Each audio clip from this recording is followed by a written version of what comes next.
Hi, I'm Jay Editon. And I'm Miles Stokes. And we're the hosts of Jay and Miles Explain the X-Men, a weekly podcast all about the ins, the outs, and the retcons of comics' greatest superhero soap opera. We're also the hosts of Jay and Miles Review the X-Men, which you're watching right now, where we talk about the X books that come out each week. This week we're looking at the books of February 8th? February 8th? Yeah, I just got off a plane. 2017. But first, we have some Emerald City announcements. We are going to be tabling at Emerald City Comic-Con in just a few weeks, the first weekend of March.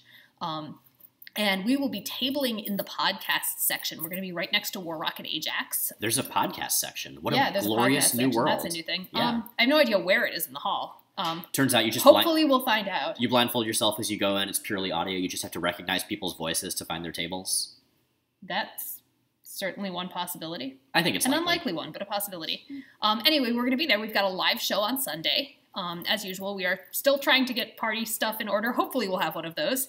And we have some pretty exciting merch news. We've got some new buttons, but most of all, we have a new t-shirt that for now is going to be convention exclusive that we're going to be debuting at the show. Dylan Todd designed this. We're really excited about it for a lot of reasons that I suspect will be completely obvious once you see it. I'm actually going to put it up on the screen right now. So, look at that beautiful beast. I love it so much. Yeah, this is definitely one of those we're making the shirts because I want one shirts. I kind of want to wear one every day, yeah. But now is not the time for the shirt. The shirt will be coming in a few weeks. Now, let's review some comics. First up is Inhumans vs. X-Men number 4, written by Jeff Lemire and Charles Soule, with art by Javier Garrón and colors by David Curiel. So, this is the first issue that's pretty much entirely, or at least mostly, from Inhuman perspectives. And honestly, that's nice to see, and it's nice to see this, especially nice to see the series finally addressing the question that I've been asking from the start, which is to say, so we all know the Inhumans are the bad guys in this, right? Yeah, and so seeing the increased focus on the new humans, the younger, newly manifested Inhumans. Shouldn't be the new Inhumans? They're called the new humans, NU, it's like new metal.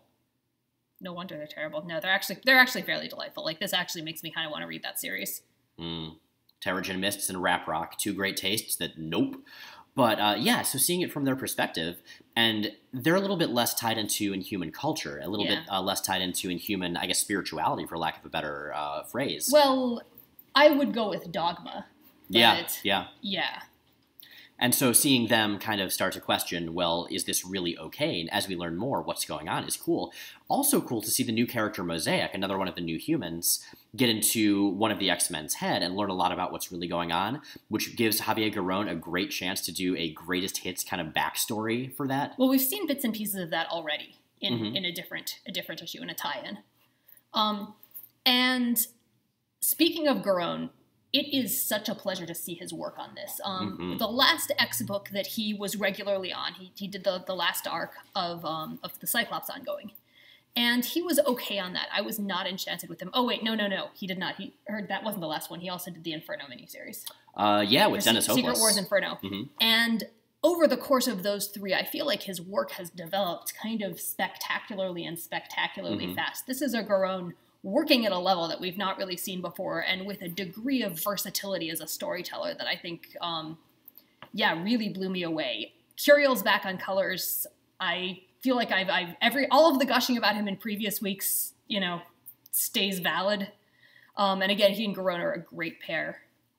Yeah, I was actually going to say, talking about Garrón, it's interesting to me that he had a really hard time following Russell Dauterman on Cyclops. Like, we were just totally down on Garrón. That's true, but now he's following Leinil Francis Yu and doing just fine, another really stellar artist. Well, what the issue on Cyclops was that they were very tonally different artists. And also, I mean, I think, honestly, Dauterman had better material to work with. Writing-wise, yeah, absolutely. But on that, Garrón was good at the cartooniness and good at the expressiveness and not great at big epic heroic stuff and not great with serious stuff. And on this, what we're seeing is a Garrón who can really handle and switch between those seamlessly. There are some really great sort of slapstick comedy moments they work really well. Yeah, I think one of those may be our panel of the week. Spoiler, yes, it is. But and there's also a lot of big serious stuff. He's doing a lot with facial expressions. He's still got that elasticity and those sort of amazing expressive faces and bodies, but he's toned it down just enough to really fit with the tone of the book. And again, Curiel's colors are still the absolute stars of this series. So as far as the kind of structure of the book in general as a chapter of this gigantic event, I think it's carrying the story forward at a nice pace. I like that we're seeing different sides of the conflict. I like that we're seeing factions erupt within the two sides. With the X-Men as well, there's some really great intermutant bickering, which I always enjoy. I also appreciated that we did get Emma Frost back again this issue, even if only briefly, and this may be why we like this one so much better than the last. The story, the art, those are good things, but there is the magic of the Emma Frost glare. Mm-hmm. So yeah, 4 down plus a number 0, 2 to go, presumably climax quite imminent. Curious to see where this goes as far as status quo. Our second book is All-New Wolverine number 17, written by Tom Taylor with art by Jabril Morissette-Fan and colors by Michael Garland. So this is, we're getting on toward the conclusion of Enemy of the State 2, a storyline that for me started out pretty cool and by this point is actually incredibly engaging. Part of that, I think, is that as we discussed in the Corbeaus in our winter special, I just read the X-23 series, both like the 2 miniseries that she started out in and then the long X-23 ongoing by Marjorie Liu. And so seeing so many story beats both called back and in some ways evolved and wrapped up here. I mean, we saw that with Gambit in the Monsters Unleashed All-New X-Men issue with Laura's relationship with Gambit. Now we're seeing a lot of her stuff from the facility and a lot of the conditioning she went through come to a head as well. On one hand, I am a complete sucker for any use of parallel literary allusions, which this issue is rife with. Mm-hmm. On the other hand, I still can't handle the way Jabril Morissette-Fan draws noses. Okay, so I was thinking draws a nose, because there's just the one. They have to share. They have to pass it back and forth. Just snicked, and then you trade it. No. If they're doing it, it's probably just the got your nose thing. Oh, okay, and it totally works. The Marvel Universe is a magical place. But, I was thinking about that, because Morissette-Fan's art in this, I wasn't so big on it a couple issues ago.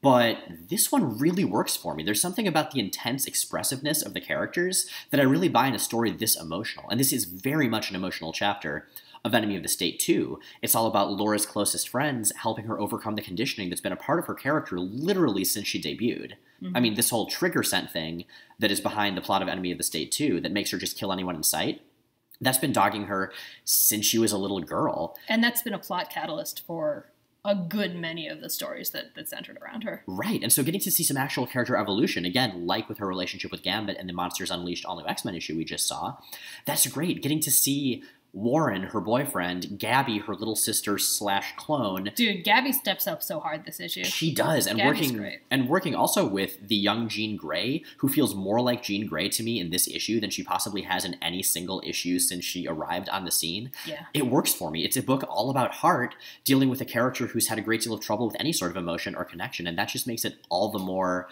I guess, important and poignant for me. I think this arc's been a little bit messy. Mm-hmm. Some of that has been the artist switch-offs. Some of it, I think, is that it's for me, it's sort of an older story, and the story feels rushed and uneven a little bit.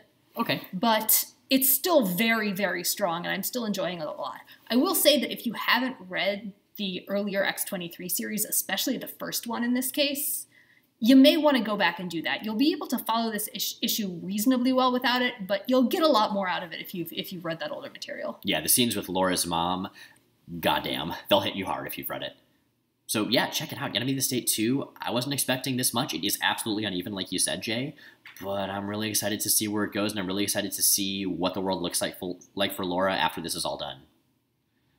All right, 2-4-2, a nice even 2. It's easy when there are 2 books in a week. It is, and of those 2 miles, what's our pick of the week? Our pick of the week has got to be All-New Wolverine. Inhumans vs. X-Men was solid, but All-New Wolverine had a lot of really heavy, hard-hitting emotional beats, and plus Nick Fury shows up and is badass, and I always love Nick Fury. Solid chapter that moves the story forward, enjoyed the hell out of it. What about our panel of the week? Well, our panel of the week is the panel that I think of as the Great Brain Robbery panel. It totally is. For reasons that I assume will be obvious to you seeing the panel once you've seen the episode, the rest of you can just bask in the glory of this moment of absolute ridiculousness and Javier Garrón's pitch-perfect art. Man, ain't nothing so glorious as goofy possessed Magneto attempting to blend in. Love it.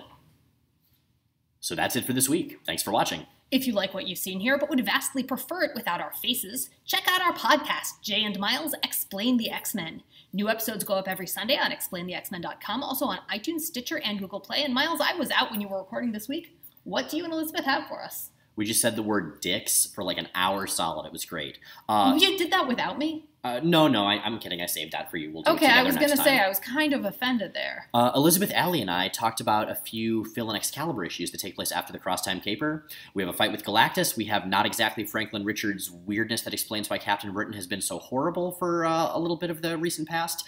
And we have a crossover with the little-remembered Larry Hama Nth Man series that I can't describe in just one sentence, so just listen to the episode. It's fun and very strange.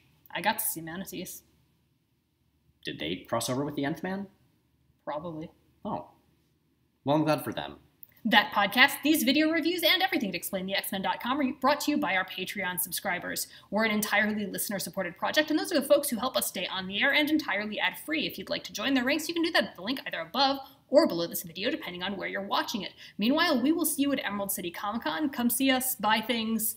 We'll sign things if you want. Come to the live show. It'll be awesome. Say hi to us. Say hi to Warrock and Ajax. Say hi to everyone else. And we'll see you there. But also on YouTube and also on the podcast. Everywhere. All of your senses. Every single one. In your dreams. So I hate to ruin an upbeat ending, but I feel like there's a really good chance that Jonathan's going to end up eating that bunny.